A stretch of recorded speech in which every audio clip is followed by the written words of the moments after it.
السلام علیکم dear students, امید کرتی ہوں کہ آپ جہاں بھی ہوں گے خیریت سے ہوں گے۔ آج آپ سیکھنے جا رہے ہو چیپٹر 2 کا اسکیلیٹل سسٹم یعنی ڈھانچے کا نظام، یا ہم اسے کہہ سکتے ہیں استخوانی نظام۔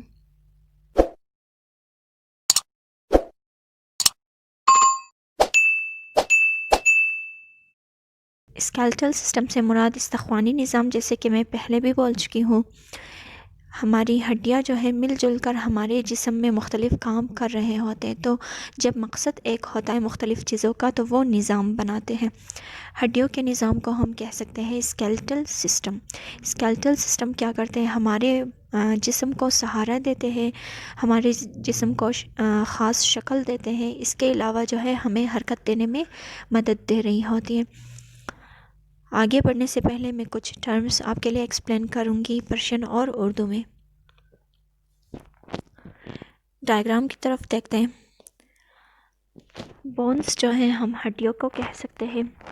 دو بونز کے درمیان یعنی دو ہڈیوں کے درمیان جو نرم ہڈی موجود ہوتا ہے اسے ہم کارٹلیج کہتے ہیں۔ پرشین میں ہم اسے کیمک کہتے ہیں، اردو میں نرم ہڈی۔ اس کے علاوہ ہڈیوں کے بیرونی حصوں میں اگر ہم دیکھیں تو ہمیں آدھا جو ہے ٹھوس ایک قسم کا چیز ملتا ہے، یا مادہ کہہ سکتے ہیں، وہ ملتی ہیں، تو اسے ہم کہتے ہیں لیگامنٹ۔ پرشین میں ہم کہتے ہیں شلی، اردو میں ہم اسے کہہ سکتے ہیں پٹیاں۔ تو چلتے ہیں پیلوک اسٹرکچر کو اسٹڈی کرتے ہیں کہ ہمارا پیلوک اسٹرکچر کون سی چیزیں مل کر بنا رہی ہوتی ہے۔ سامنے آپ پیلوک اسٹرکچر دیکھ رہے ہوں۔ ایسی ہڈیاں جن کی شکل غیر معمولی ہو، یعنی جن کا کوئی خاص شکل و صورت نہ ہو، اور یہ ہڈیاں کہاں موجود ہے؟ پیلوک کی ہڈیاں، یہ جو ہے ہم اسے عام زبان میں ہپ بونز بھی کہہ سکتے ہیں، جسم کے درمیانی حصے میں موجود ہوتا ہے۔ پیچھے سے یہ ریڑھ کی ہڈی کے آخری حصے میں موجود ہے، یعنی ریڑھ کی ہڈی کے ساتھ یہ کنیکٹڈ ہوتا ہے، اور ان کے اندر ہمارے کچھ خاص اعضاء جو ہیں محفوظ رہ سکتے ہیں، جیسے ہمارے گردے، ہماری آنت جسے ہم پرشین میں رودا کہہ سکتے ہیں آنت کو۔ اس کے علاوہ جو ہے ہمارے باقی کچھ اور پارٹس ہیں جو ان کے اندر محفوظ رہ سکتے ہیں۔ اگر ہم دیکھیں تو یہ پیلوک کا جو ہڈی ہے یہ جو ہے کچھ خاص چیزوں سے بنا ہوا ہوتا ہے، جیسے اس کے اندر ہم دیکھ سکتے ہیں لیگامنٹس موجود ہیں یعنی پٹیاں۔ اس کے علاوہ ان کے اندر مسلس بھرے ہوئے ہوتے ہیں جن کو ہم عضلات بھی کہہ سکتے ہیں۔ تو یہ پٹیاں، پیلوس خود، یہ جو ہڈیاں ہیں ان کو ہم پیلوس کہیں گے۔ پیلوس، مسلس اور لیگامنٹس، یہ تین چیزیں آپس میں مل کر جو ہے ہمارے اندرونی حصوں کی حفاظت کرتے ہیں، اور ساتھ ہی ساتھ ہمارا پورا نافچے کی ساخت بنا رہے ہوتے ہیں، جن کو ہم پیلوک اسٹرکچر کہتے ہیں۔ اگلا ہے رب کیج۔ رب کیج ہم پسلیوں کے ہڈیوں کو کہہ سکتے ہیں، جو کہ ہمارے سینے والے حصے میں موجود ہوتا ہے۔ یہ جو ہے بالکل ایک پنجرے کی شکل کا ہمیں نظر آتا ہے، اسی وجہ سے ہم اسے پسلیوں کے پنجرے بھی کہہ سکتے ہیں۔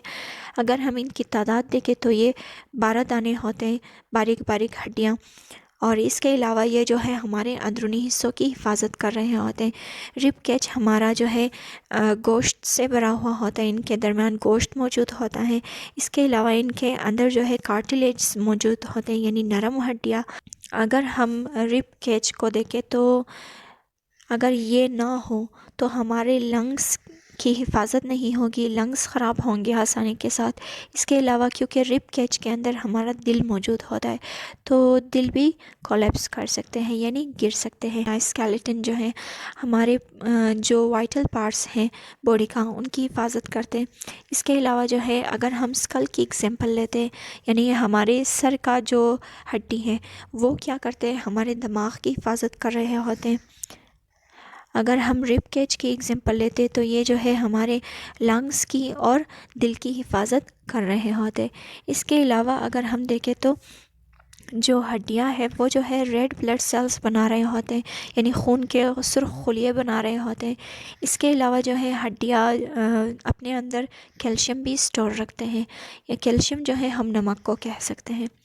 تو آج کا سمری دیکھتے ہیں کیا چیزیں ہم نے سیکھی۔